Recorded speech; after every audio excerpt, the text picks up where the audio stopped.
I am meant to live how I live, not because of how I'm being treated, but because I'm a child of God. There's an internal motivation that needs to be inside of me, no matter how I'm being treated.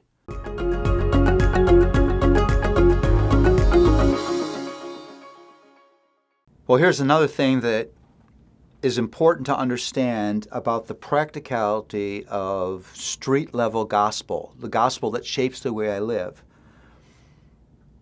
I'm not just comforted to celebrate the victory of this risen Christ, the cornerstone, the King, but I'm also called to follow him in his suffering. And so I want to read this passage.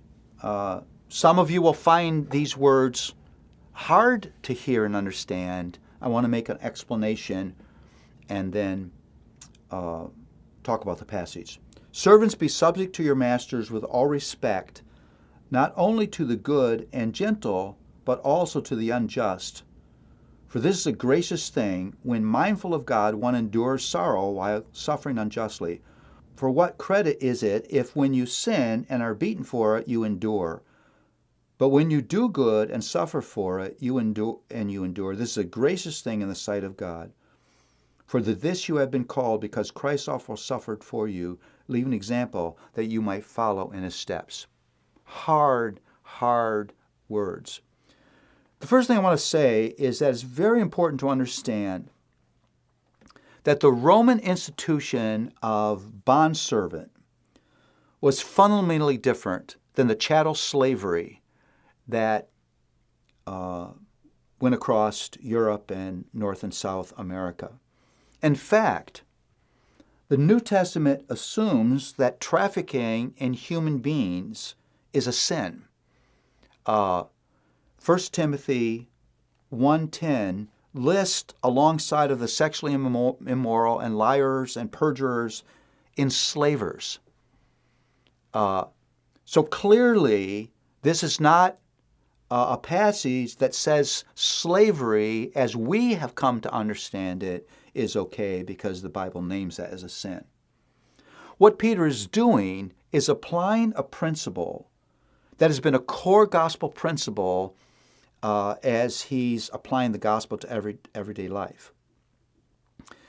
That I am meant to live how I live, not because of how I'm being treated, but because I'm a child of God. There's an internal motivation that needs to be inside of me, no matter how I'm being treated, no matter how unjustly I'm being treated. Mistreatment doesn't change the moral rules. Let me say that again. Mistreatment doesn't change the moral rules. The moral rules for me remain the same. And what Peter does for our help is chooses the most outrageous example. Because if that outrageous example is true, then how much truer it is for us who are not facing things this hard. If it's right for a servant, when he's literally being beaten by a bad master, to respond in ways that are good, how much more right is it for us, in whatever mistreatment we're facing, to not allow the internal moral rules of our heart to change? What are the gospel principles? Constant life of submission to God, constant commitment to honor human authority, constant commitment to do what is good no matter what, being willing to suffer. You have to be willing to suffer, because if you're not willing to suffer, you're going to be a depressed and angry person. And remember God's empowering and rewarding grace. There's where the passage goes. Now, this doesn't mean that we don't fight injustice, but it means I always do that in submission to God. I always do it in a way that honors human authority, and I do not let go of my commitment to do what is good no matter what. I want to ask you this question. are you willing to suffer? Are you willing to go through things that are hard, unjust, mistreatment for the sake of the honor of your Savior?